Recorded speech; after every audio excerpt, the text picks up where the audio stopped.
in the arena. When one thinks of Sudan, images are conjured up of a poor nation with arid land and very little farming.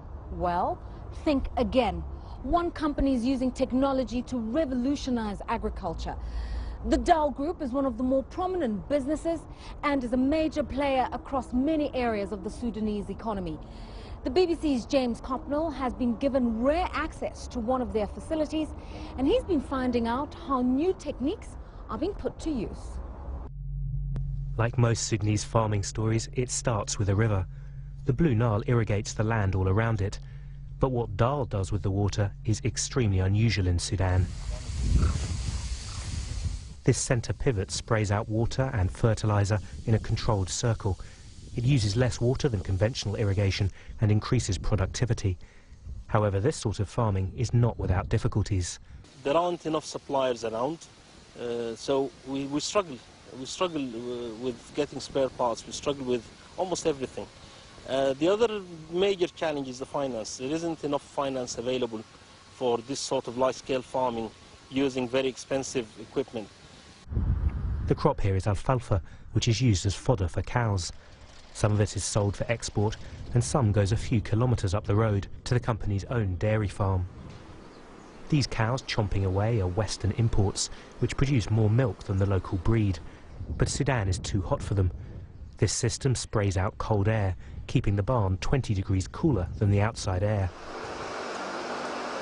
Milking time, and this is a far cry from the herder milking his cows by hand. The milk produced here is pasteurised, and the health of each cow is monitored electronically. Most of these cows were born abroad, but they're now very much the Sudanese super cows. They're kept in air-conditioned barns, and the latest genetic technology is being used to make sure the next generation will produce even more milk. This is technology at the service of agriculture. When we use this technology, simply we can stimulate this cow to produce 5 times the offspring that it can produce by the normal breeding ways. Osama Daoud is the man who owns the cosseted cows. In fact, the Dal Group is named after his father. I wondered whether the use of all this expensive technology meant Dal didn't actually create as many jobs as traditional farming. Yes, I'm afraid that is true. But you have to choose between productivity and social commitments. You cannot have both. So, but still, you know, even this type of technology still requires quite a significant number of people, and maybe more educated, more trained type of people. There's more cutting-edge technology at the Dal dairy factory, where the milk is packaged or turned into yogurt. Most farming in Sudan is still on a much smaller scale. This factory alone cost $50 million.